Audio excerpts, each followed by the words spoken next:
Hello everyone, today we will discuss about circles और circles से related काफ़ी सारी टर्म्स और उसकी डेफिनेशंस आपने लास्ट ईयर तक रीड की हुई हैं। अब एक बार हम सबसे पहले उन डेफिनेशंस को रिवाइज कर रहे हैं, फिर नेक्स्ट जो टॉपिक आएगा कुछ थ्योरम्स आएंगी, फिर उनसे रिलेटेड जो क्वेश्चंस आएंगे हम उन्हें सॉल्व करेंगे। सबसे पहले डेफिनेशन सर्कल की एक बार यस इधर रीड करो।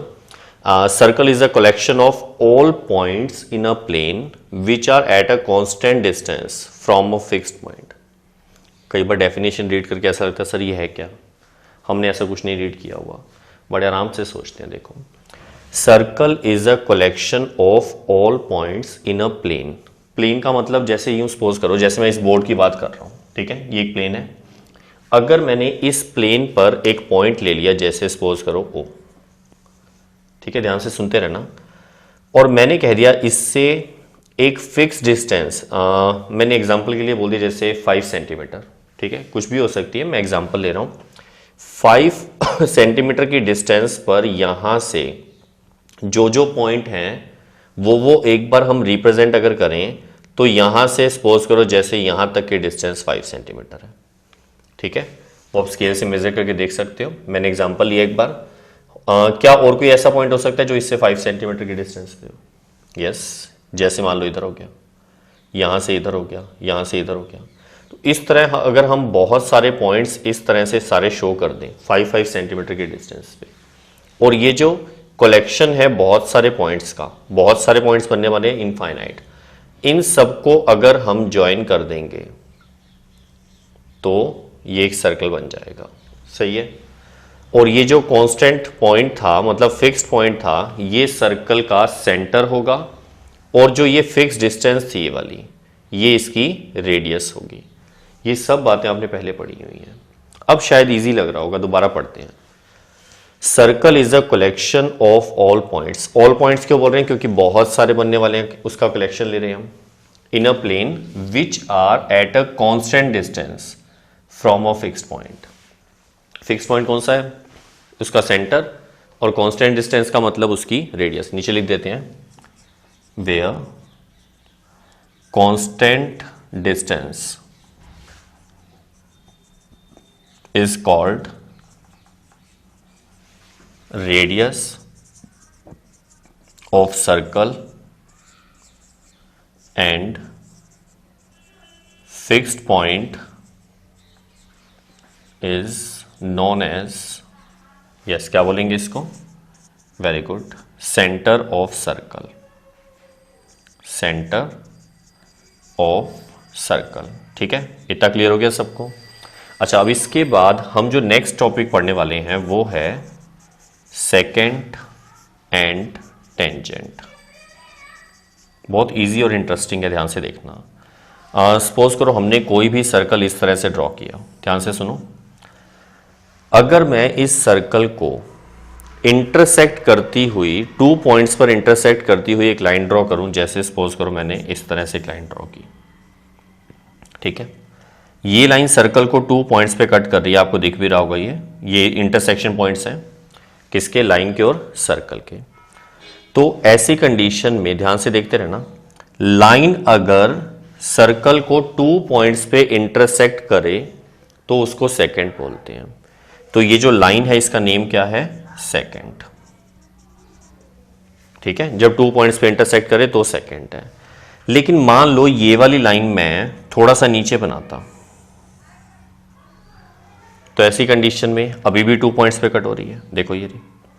अगर मैं इसी तरह करते करते नीचे ले जाऊं तो बहुत सारी सेकेंड बनेंगी, लेकिन एक ऐसी कंडीशन आएगी जब लाइन सिर्फ इसको टच करके जाएगी, इस पॉइंट पे सिर्फ टच कर रही है, देखो, यानी इसमें जो 2 इंटरसेक्शन पॉइंट थे वो अब 2 नहीं रहे, 1 हो गया। तो इसका मतलब ये हुआ कि यहां पर सिंगल इंटरसेक्शन पॉइंट अगर रह गया तो इसका नेम होगा टेंजेंट। यानी सेकेंड और टेंजेंट में सिर्फ इतना ही फर्क है कि टेंजेंट जो है वो सर्कल को ओनली 1 पॉइंट पे इंटरसेक्ट करेगी। हम इसको इंटरसेक्ट वर्ड यूज करें इसके लिए, हम चाहें तो यूं भी बोल सकते हैं ओनली 1 पॉइंट पे इसको टच करेगी, ठीक है। और जो सेकंड होगी वो हमेशा 2 डिस्टिंक्ट पॉइंट पे उसको क्या करेगी? इंटरसेक्ट। क्लियर हो गया? सेकेंड और टेंजेंट में फर्क समझ आ गया आप लोगों को? आप ये डायग्राम ड्रॉ कर लो, मैं वहां पर है ना कुछ एक पॉइंट्स लिख देता हूं आप लोगों के लिए जो MCQs में या फिलिंग द ब्लैंक्स जिसमें से 1 मार्क्स के क्वेश्चन पूछते हैं वो यूज होने वाले हैं। पहले आप इसको नोट करो। ओके, अब जो ये हमने डेफिनेशंस रीड की हैं इससे रिलेटेड कुछ इंपॉर्टेंट पॉइंट्स हैं, कई बार 1 मार्क में पूछ लेते हैं, ध्यान से सुनना। A tangent to a circle is a line that intersect the circle at only 1 point. ये आप सबको पता है। देखो इधर टेंजेंट अगर आपसे पूछे सर्कल को कितने पॉइंट पे इंटरसेक्ट करती है तो ओनली 1 पॉइंट पे, यही हमने फर्स्ट पॉइंट में लिखा हुआ है। Second number, there is only 1 tangent at a point of the circle. ये भी आप सोच सकते हो कि अगर मैं आपको ये कहूं कि कोई सर्कल है, इसके ऊपर एक जैसे ये पॉइंट है तो इस पर कितनी टेंजेंट होगी तो ओनली 1 टेंजेंट। ठीक है, अगर पॉइंट यहां पर है तो यहां बन जाएगी टेंजेंट, पॉइंट यहां पर है तो टेंजेंट यहां हो जाएगी। मतलब किसी भी सर्कल के सिंगल पॉइंट पर टेंजेंट सिर्फ एक ही बन सकती है। ठीक है, तो वही हमने नोट किया था इसमें। Third number, the tangent to a circle is a special case, ये ध्यान से देखना, special case of the second. ये क्या मतलब हुआ, आगे चेक करो, when the two end points of its corresponding chord coincide. अब इस बात को देखो, मैं वैसे मैंने यहाँ समझा दिया था, एक बार फिर से समझ लो। देखो हम कह रहे हैं कि जो टेंजेंट है वो एक्चुअल में सेकेंड का ही स्पेशल केस है। कैसे, अगर मैंने यहां पर एक सेकेंड बनाई तो ये 2 पॉइंट पे इंटरसेक्ट कर रही है। अगर मैं धीरे धीरे इस सेकेंड को नीचे लाया, अब ध्यान से देखना, ये जो 2 पॉइंट थे ना ये अभी भी है तो 2 ही, लेकिन थोड़ा सा नजदीक आ गए। देखो यानी इनके बीच में जो डिस्टेंस है, ये जो कोड होती है ये थोड़ी छोटी हो गई। मैं इसको और नजदीक लेके आऊं, ये और कम होगी। ऐसे करते करते करते करते एक ऐसी कंडीशन आएगी कि जो सेकेंड है वो एक्चुअल में इसको टच करके जाएगी। थोड़ा टेढ़ा बन गया ये, सही है। मतलब क्या हुआ कि सेकेंड के जो 2 डिस्टिंक्ट पॉइंट्स थे वो इस कंडीशन में ओनली 1 पॉइंट रह गया, सही है, तो वो टेंजेंट बन गई। तो इसीलिए हम कह रहे हैं the tangent to a circle is a special case of the second when the 2 end points of its corresponding chord. Corresponding chord का मतलब यही है कि यहां से यहां तक ये इस सेकंड की कोड मानी जाएगी। कोड पूरी नहीं है, सेकंड तो पूरी की पूरी लाइन है, ये ध्यान से याद रखना अच्छे से। लाइन पूरी सेकंड है लेकिन कोड वर्ड यूज करेंगे तो सिर्फ यहां से यहां तक कोड है। इसी तरह ये पूरी सेकंड है, यहां से यहां तक कोड है। तो कोड के 2 पॉइंट्स हैं लेकिन इस कंडीशन में कोड के 2 पॉइंट्स कोइंसाइड हो गए। कोइंसाइड का मतलब होता है एक ही जगह पर आ गए, ये नहीं टच कर रहे हैं उसको। ठीक है, इसलिए सिंगल पॉइंट बन जाएगा वो। तो समझ आ गया अच्छे से कोइंसाइड का मतलब। Fourth number, the common point of the tangent and the circle is called point of contact. मतलब इस वाले डायग्राम में ये सर्कल और ये टेंजेंट, इनका ये जो point of contact, sorry common point है, इसको क्या बोलते हैं, पॉइंट ऑफ कॉन्टैक्ट। ठीक है, इस पॉइंट का नेम क्या है, पॉइंट ऑफ कॉन्टैक्ट। नोट कर लिया सभी ने। ओके, नेक्स्ट क्वेश्चन चेक करो। How many tangents can a circle have. इसका आंसर वैसे सभी को समझ आ गया होगा, भले मैंने ना बताया हो, लेकिन आपको यह पता है कि कोई भी सर्कल है तो इसकी टेंजेंट्स बहुत सारी हो सकती हैं, क्योंकि जितने पॉइंट्स हैं उतनी टेंजेंट। जैसे ये 1 हो गई, इस पॉइंट पे टेंजेंट बनेगी तो इस तरह से बनेगी, इधर बनाएंगे तो इस तरह बन जाएगी, इधर बनाएंगे इस तरह बन जाएगी, इस तरह से इनफाइनाइट टेंजेंट्स होगी। तो फर्स्ट पार्ट का जो आंसर है वो है इनफाइनाइट। ठीक है, क्लियर है। अब filling the blanks. First part है, a tangent to a circle intersects it in dash point या पॉइंट्स। एस का मतलब क्या है भी, या तो पॉइंट होगा या पॉइंट्स होंगे। तो यहां पर आप बताओ, tangent to a circle intersect it in, ये अभी अभी मैंने इरेज कर दिया, आपको पता है यहां बना हुआ है। कोई भी टेंजेंट है वो सर्कल को सिर्फ एक ही पॉइंट पे, 1 पॉइंट पे इंटरसेक्ट करेगी। तो यहां पर क्या आएगा, 1 पॉइंट। ठीक है। Second part, a line intersecting a circle in 2 points is called. ये बताओ, कोई भी लाइन अगर सर्कल को 2 पॉइंट्स पे इंटरसेक्ट करे तो उसका नेम क्या होता है, यस वेरी गुड, उसका नेम होता है सेकेंड। तो यहां सेकेंड आ जाएगा। ठीक है। Third number, a circle can have dash parallel tangents at the most. ये समझने वाला पॉइंट है बड़ा, जल्दबाजी में गलती मत करना, सुनो पहले।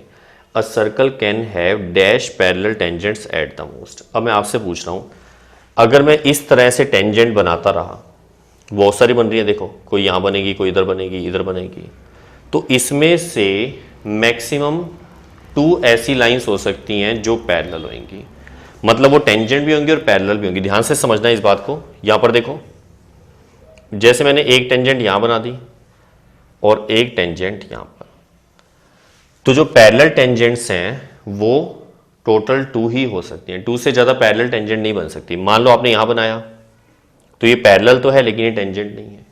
अगर आपने यहां बना दिया तो ये पैरेलल तो है लेकिन ये टेंजेंट नहीं है, सेकेंट है। सही है। तो पैरेलल टेंजेंट मैक्सिमम 2 ही हो सकते हैं, तो इसका आंसर क्या आएगा? 2। लेकिन कुछ बच्चों को यहां जो डाउट होता है वो भी सुन लो, हो सकता है आपको हो रहा हो कि सर अगर आप ऐसे सोचते, ध्यान से देखना बच्चों, एक टेंजेंट हमने यहां ड्रॉ कर दी, थोड़ा टेढ़ा हो गया ये, और एक टेंजेंट इधर, ये पैरेलल बना दी। अब हमने एक इधर बनाई और एक इसके सामने यहां पर, तो ये भी तो पैरेलल है तो 2 ही। देखो ये इसके पैरेलल तो नहीं है, मतलब आप ये तो नहीं कह सकते कि 4 पैरेलल टेंजेंट हो गई। टेंजेंट जो पैरेलल है मैक्सिमम वो 2 ही हो सकती हैं। हाँ, अगर ये पूछ लें कि 2 पैरेलल टेंजेंट्स के कितने पेयर पॉसिबल हैं, तो वो इनफाइनाइट होंगे। देखो 1 पेयर ये वाला हो गया, सेकेंड पेयर ये हो गया, और भी बनेंगी, जैसे यहां पर बना दिया, इधर एक टेंजेंट इधर, तो ये भी पैरेलल का पेयर हो गया, यहां और यहां भी पैरेलल का पेयर हो गया। थोड़ा गलत बन गया, ये सही कर लेना। मतलब समझाने का मतलब ये कि यहां पर पैरेलल 2 पैरेलल टेंजेंट के जो पेयर प्रेजेंट होंगे वो इनफाइनाइट होंगे। लेकिन अगर आपसे ये पूछ लें कि circle can have dash parallel tangents at the most, मतलब एक साथ एक ही टाइम पर मैक्सिमम पैरेलल टेंजेंट कितनी हो सकती हैं, तो वो 2 ही हो सकती हैं। ठीक है। अब अगला चेक करो, ये आपको आता है। The common point of a tangent to a circle and the circle is called. Circle का, जैसे ये इसका और टेंजेंट का जो कॉमन पॉइंट होगा उसका नेम क्या बताया था मैंने? Yes, very good, point of contact. अभी अभी किया था, पॉइंट ऑफ कॉन्टैक्ट। ठीक है। अब आप इसको नोट कर लो, फिर नेक्स्ट क्वेश्चन देखते हैं। ओके, नेक्स्ट क्वेश्चन करने से पहले हम एक थ्योरम रीड कर रहे हैं, लेकिन थ्योरम का प्रूफ भी आपको समझाऊंगा। उससे पहले एक सिंपल सी बात पूछ रहा हूं आपसे, ध्यान से सुनना। सपोज करो मैंने कहा कि यहां पर एक पॉइंट है हमारे पास और ये एक लाइन है। ठीक है, यहां पॉइंट है, यहां लाइन है। अगर मैं इस पॉइंट से इस पर बहुत सारे अलग अलग पॉइंट्स लेकर उनको ज्वाइन कर दूं, जैसे यहां से इसको ज्वाइन किया, इसको ज्वाइन किया, इसको ज्वाइन किया, इधर इधर, ये भी खत्म नहीं हुआ, लाइन और आगे चलती जाएगी, तो वो सारे के सारे ज्वाइन करते जाएंगे। मेरी बात समझ आ रही है? आपको पता है कि इस फिक्स पॉइंट से जब हमने बहुत सारी अलग अलग लाइंस ड्रॉ की हैं, तो इनमें जो सबसे शॉर्टेस्ट होगी वो होगी, यस वेरी गुड। देखो मुझे कई चीज़ें बतानी नहीं पड़ती, आपको अपने आप पता होती हैं। जिन्होंने नहीं बताया वो सोच के देख लें कि सबसे छोटी डिस्टेंस जो होगी, सबसे शॉर्टेस्ट, वो होगी जो इसके परपेंडिकुलर होगी, इस लाइन के। सही है। बाकी तो इससे बड़ी होती जाएंगी क्योंकि हाइपोटेनियस बन जाएगी। मेरी बात क्लियर हो गई अच्छे से? तो हाइपोटेनियस जो होती हैं, मैं एक बार बना के बताता हूँ। देखो ये लाइन है, ये पॉइंट है। अगर मैंने यहाँ से इसको इधर ज्वाइन किया, इसको इधर ज्वाइन किया, इधर ज्वाइन किया, इसको इधर इधर इधर, तो इनमें से जो परपेंडिकुलर होगी वो शॉर्टेस्ट डिस्टेंस है। खुद ही देख लो, अगर इस वाले ट्राइंगल की बात करें तो ये हाइपोटेनियस है। हाइपोटेनियस हमेशा परपेंडिकुलर से तो बड़ा ही होगा। इस वाले ट्राइंगल में देखें तो भी हाइपोटेनियस परपेंडिकुलर से बड़ा होगा। तो सबसे छोटा जो होगा ना वो होगा जो 90 डिग्री पर होगा। सही बात है। ये लॉजिक जिसको पता है उसको ये थ्योरम बहुत इजी लगने वाली है। अब थ्योरम की तरफ आते हैं। देखो ये ध्यान से पढ़ना। The tangent at any point of a circle, जैसे इधर देखो, हम एक सर्कल और इसका हमने एक सेंटर जैसे ओ ले लिया और इस पर एक पॉइंट ले लिया P। ठीक है, ये सर्कमफ्रेंस पे पॉइंट लिया है P और इस पर मैंने एक टेंजेंट ड्रॉ कर दी। इस टेंजेंट का कुछ नेम रखते हैं जैसे x y। ठीक है। अब देखो, the tangent at any point, the tangent at any point of a circle is perpendicular to the radius. ये जो टेंजेंट है ये रेडियस के परपेंडिकुलर है, लेकिन बात अभी खत्म नहीं हुई। To the radius through the point of contact, ये क्या मतलब है through the point of contact? अब सुनो ध्यान से, देखो इसको बाद में देखेंगे, पहले यहां देखो मैं रेफर कर रहा हूं एक। जैसे हमने टेंजेंट ड्रॉ की, थोड़ा गलत बन गया ये, यहां पर पी पॉइंट पे टेंजेंट है और यहां पर रेडियस, सॉरी यहां सेंटर हो गया, ठीक है। इस सेंटर से मैंने रेडियस ड्रॉ की, इस सेंटर से मैंने रेडियस ड्रॉ की, यहां भी रेडियस ड्रॉ की, तो क्या ये सारी इसके परपेंडिकुलर है? नहीं, दिखने से ही पता लग रहा है। परपेंडिकुलर वो है जो इस पॉइंट ऑफ कांटेक्ट को ज्वाइन करने से बनेगी, ये हमें प्रूव करना है। तो हमने लास्ट में जो लिखा है ना, to the radius through the point of contact, through the point of contact का मतलब क्या है कि रेडियस बहुत सारी है, लेकिन जो पॉइंट ऑफ कांटेक्ट से पास करेगी वो वाली परपेंडिकुलर है। तो पॉइंट ऑफ कांटेक्ट यहां पर है, इसको मैंने इससे ज्वाइन कर दिया। हमें प्रूव करना है ये जो ओपी लाइन है ये एक्स वाई के परपेंडिकुलर है। क्वेश्चन समझ आ गया आप लोगों को, मतलब थ्योरम समझ आ गई। अभी स्टार्ट नहीं किया प्रूफ, अब स्टार्ट करेंगे। अच्छा, प्रूफ के थ्योरम प्रूव करने के टोटल 4 स्टेप होते हैं। फर्स्ट स्टेप में क्या लिखते हैं? Yes, given.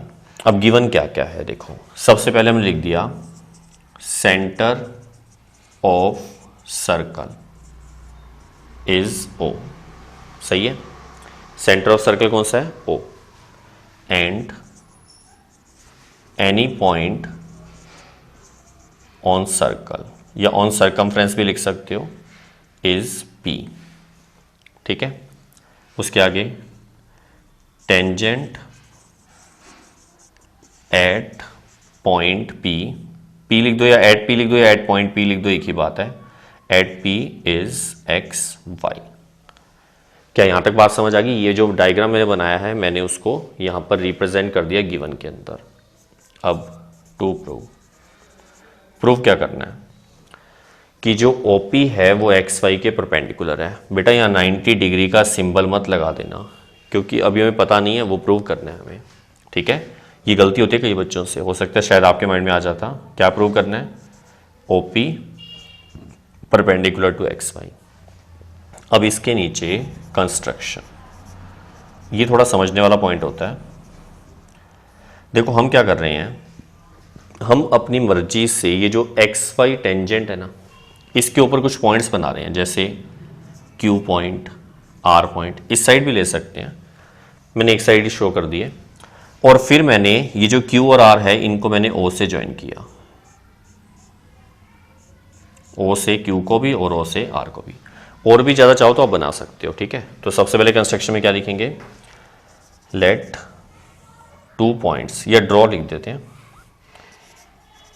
Take 2 points Q and R on tangent X Y and join, किसको ज्वाइन किया हमने? O को Q से और O को R से, OQ एंड OR। समझ आ गया यहां तक? लेकिन इससे फायदा क्या है, अब बड़े ध्यान से समझना है। देखो हम यहां पर ये वाला कंसेप्ट यूज करने वाले हैं, मतलब हमें पता है कि किसी फिक्स पॉइंट से जितने भी डिस्टेंस हम एक लाइन के ऊपर ड्रॉ करते हैं, जितने भी डिस्टेंस हम किसी लाइन पे ड्रॉ करें, उनमें से जो सबसे स्मॉल डिस्टेंस होती है वही परपेंडिकुलर होती है। पता है ना ये बात? तो हम अगर ये प्रूव कर दें कि OP जो है वो बाकी सभी डिस्टेंस से स्मॉल है, तो आंसर आ जाएगा OP परपेंडिकुलर हो जाएगा। बात समझ आई बच्चों? दोबारा सुनो। देखो हमें पता है कि किसी भी लाइन पर अगर एक फिक्स पॉइंट से अलग अलग डिस्टेंस ड्रॉ करें तो सबसे जो छोटी डिस्टेंस होगी वो हमेशा परपेंडिकुलर होगी। तो इसका मतलब हम यहाँ पर बस इतना ही देखना चाहते हैं कि OP जो है वो बाकी सारी डिस्टेंस से स्मॉल है या नहीं। अगर सबसे स्मॉल हुई तो परपेंडिकुलर हो जाएगा। अब कैसे पता लगेगा स्मॉल है कि नहीं? अब आपसे पूछ रहा हूँ एक बात, सोच समझ के बताना। O से लेकर Q तक की बात नहीं कर रहा, O से लेकर यहां तक क्या चीज है? यस, वेरी गुड, ये पूरी रेडियस है, सबको दिख रहा है। तो ये रेडियस यहां तक थी, ये आगे चला गया रेडियस से, मतलब रेडियस में इतना पार्ट ऐड कर दिया तब OQ बना। और ओपी खुद क्या है, रेडियस। ये रेडियस है, ये रेडियस है, तो ये तो इक्वल होंगी। यहां से यहां तक तो इसके इक्वल हो जाएगा। अगर ये 5 सेंटीमीटर है तो ये भी 5, लेकिन ये एक्स्ट्रा पार्ट है। इसका मतलब OQ जो है वो OP से बड़ा है, क्योंकि वो बाहर निकल गया, उससे सर्कल से बाहर चला गया वो पॉइंट। सही है। इसी तरह इसमें देखो, O से लेकर यहां तक की बात करें तो रेडियस है, और ये एक्स्ट्रा पार्ट हो गया, तो OR काफी बड़ा है, OP छोटा सा है। बेटा किसी बच्चे के माइंड में गलती से हाइपोटेनियस वर्ड नहीं आना चाहिए। क्यों? हाइपोटेनियस बोलते तो इसका मतलब जानते हो कि आपने एज्यूम कर लिया कि 90 है, जबकि यही तो प्रूव करना है। फिर ऐसे तो सारा कुछ ही एज्यूम कर लें, है ना, स्टार्टिंग से एज्यूम कर लेते कि दिस इज 90 डिग्री, फिर तो मैथमेटिक्स के सारे क्वेश्चन ही हो जाएंगे। सारा कुछ एज्यूम करके आंसर ही लिखते जाओ। ऐसा मत करना, आराम से सोचा करो कि एक्चुअल में वो क्या चाहते हैं और क्या गिवन है। अपनी मर्जी से ऐसे पॉइंट्स नहीं लिखने, ठीक है। तो ये 90 हमें प्रूव करना है, ना कि दे रखा है, इसलिए आप इसके लिए हाइपोटेनियस वर्ड यूज नहीं कर सकते। फिर ये बड़ा क्यों हुआ? हाइपोटेनियस की वजह से नहीं, रेडियस था यहां तक, इससे ये बाहर चला गया, ये रेडियस था, ये इससे बाहर चला गया, ठीक है। तो इसका मतलब अब हमें पता लग गया कि O से Q तक, मैं यहां रेफर कर रहा हूं, फिर अभी लिख दूंगा, OQ और OP में से OQ ग्रेटर है। इसी तरह OR और OP में से भी OR ग्रेटर है। खुद ही देख लो, OR बड़ा है OP से। मतलब हमने ये दिखा दिया OP जो है वो एक्सटर्नल पॉइंट जितने भी हैं उन सबके डिस्टेंस से छोटा ही बनेगा, OP छोटा बनेगा, और जो सबसे छोटी डिस्टेंस होगी वही परपेंडिकुलर होगी, और यही हमें प्रूव करना है। अब इसको लिखेंगे कैसे, उससे पहले आप यहां तक नोट कर लो। ओके बेटा ध्यान दो, जो मैंने अभी आपको क्लियर किया था वो रफ वर्क तो इरेज कर दिया, लेकिन अब उसको फेयर कर दिया। बड़े आराम से समझना, सारा कुछ वही है कि चेक करो यहां से, प्रूफ हमने स्टार्ट किया, पहले हमने गिवन नोट किया, फिर टू प्रूफ, फिर कंस्ट्रक्शन, उसके बाद प्रूफ।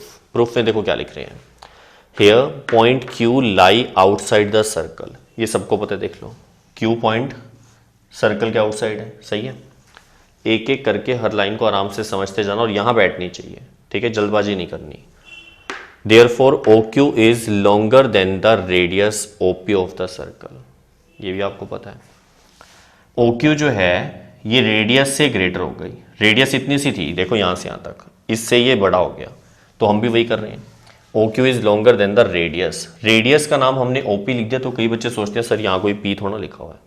बेटा रेडियस तो हर जगह एक जैसी होगी ना पूरे सर्कल की, इसलिए आप रेडियस इतनी बोल दो या इतनी बोल दो, एक ही बात है वो तो OP जो है उससे बड़ा हो गया OQ। इसी बात को हमने मैथमेटिकली लिख दिया, OQ is greater than OP।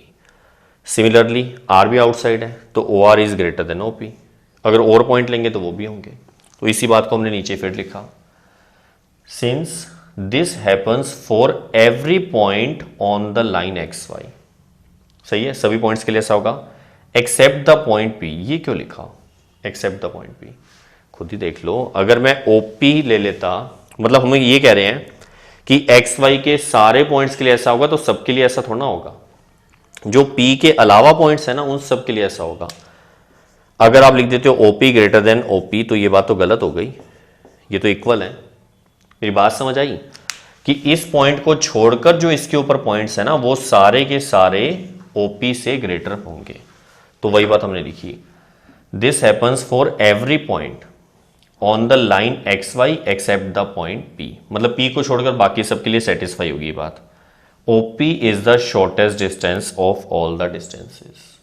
तो यही बात तो हो गई। जब यहां पर ये कह दिया कि OP सबसे स्मॉल है, तो वो शॉर्टेस्ट हो गई। तो दोबारा पढ़ो इस लाइन को, OP is the shortest distance of all the distances of the point O to the points of XY।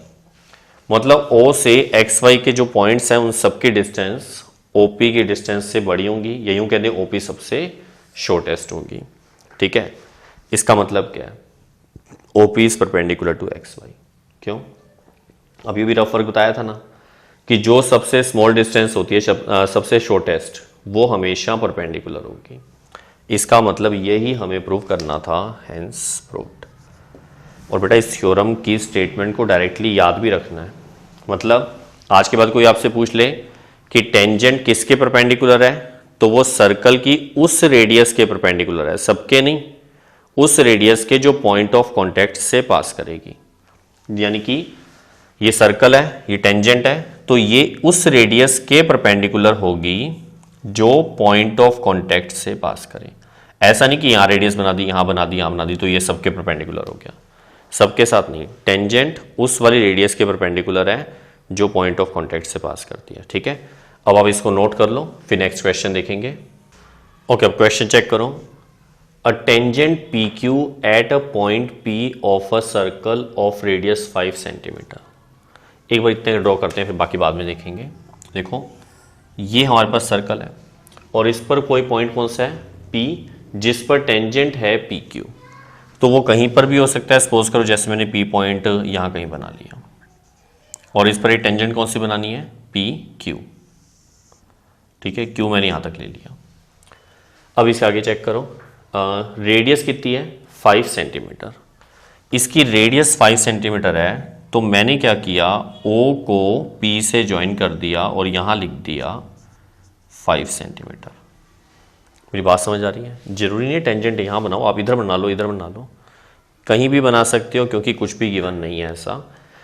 Radius 5 centimetre, ये ध्यान रखना। ठीक है, आगे चेक करो। Meets a line through the centre O at a point Q so that OQ equals to 12 centimetre. ये थोड़ी सी गड़बड़ लगती है, कई बच्चों को समझ नहीं आता। Meets a line through the centre. अब सेंटर से पास करने वाली कोई लाइन है, मान लो मैंने Q पॉइंट यहां पर नहीं बनाया एक बार। ठीक है, सेंटर से पास करने वाली बहुत सारी लाइन्स हो सकती हैं, इधर इधर इधर इधर। सही है, मैंने सपोज करो एक लाइन इस तरह से बना दी, तो ये लाइन जो है ये पी क्यू को जहां मीट करेगी वो वाला पॉइंट है Q। ये क्वेश्चन में गिवन है। अब चेक करो दोबारा से। A tangent P Q eight a point P of a circle of radius 5 centimeter meets a line through the center O at a point Q so that OQ equals to 12 centimeter. OQ equals to 12 centimeter. Length PQ is, हमें PQ की length निकालनी है। Question समझ आ रहा है बेटा? इस पूरे डायग्राम में ये टेंजेंट है और ये रेडियस है। टेंजेंट और रेडियस अभी हमने थ्योरम की है, क्या होती हैं, परपेंडिकुलर लेकिन पॉइंट ऑफ कांटेक्ट पर। तो ये पॉइंट ऑफ कांटेक्ट ही तो है। पॉइंट ऑफ कांटेक्ट से जो रेडियस पास करेगी उसके साथ टेंजेंट क्या होगी, परपेंडिकुलर। तो इस बात को हम सबसे पहले आंसर में लिखेंगे। अच्छा, ऑप्शन गिवन है, इनमें से पता करना है कौन सा सही है। तो सबसे पहले हमने लिखा वी नो दैट, क्या पता है आप लोगों को, tangent at any point, tangent at any point to a circle perpendicular to, किसके परपेंडिकुलर होती है, टू द रेडियस। अगर इतना लिख दिया तो गलत है। क्यों?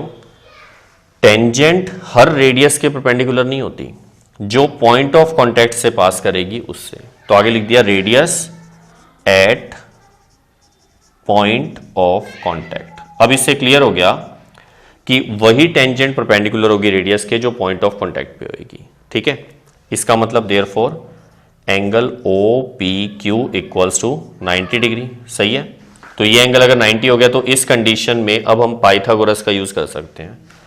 तो हमने लिख दिया in triangle O P Q by Pythagoras theorem. Pythagoras theorem, yes, याद है, हाइपोटेनियस स्केयर। हाइपोटेनियस 90 डिग्री के ऑपोजिट है, मतलब OQ। OQ square equals to base square plus perpendicular square. Base इन दोनों में से कोई मर्जी लिख सकते हो, क्योंकि ये ट्रिग्नोमेट्री नहीं चल रही है, उसमें हम थीटा के ऑपोजिट परपेंडिकुलर लेते थे। अब इसमें ऐसा कुछ भी नहीं है, तो जिस मर्जी को ले लो। तो सपोज करो जैसे ये बेस है, OP स्केयर प्लस परपेंडिकुलर हो गया PQ स्केयर। आ रहा है समझ में? OQ की वैल्यू है 12, तो मैं ऊपर लिख रहा हूं, यहां पर देखो, यहां पर आ जाएगा 12 स्केयर इक्वल्स टू OP की वैल्यू है 5 स्केयर प्लस PQ स्केयर। तो ये हो जाएगा 144 minus 25 equals to PQ square. ये 119 हो जाएगा। सही है, और यहां पर PQ का स्क्वायर है। समझ आया क्या किया? स्केयर रिमूव करेंगे तो यहां पर अंडर रूट आ जाएगा। इतने सेंटीमीटर। प्लस माइनस की जरूरत नहीं है, लेंथ इज ऑलवेज पॉजिटिव। ठीक है, ये इसका आंसर आ गया, मतलब option number D is the right answer. Clear है सबको? अब ये क्वेश्चन चेक करो, बहुत सिंपल सा है और पेपर में पूछते नहीं होते ऐसा क्वेश्चन। ठीक है, बिल्कुल भी इंपॉर्टेंट नहीं है, ध्यान से समझना। Draw a circle and 2 lines parallel to a given line. ठीक है, ध्यान से समझो इधर। देखो हमें क्या करना है, हमें एक सर्कल बनाना है।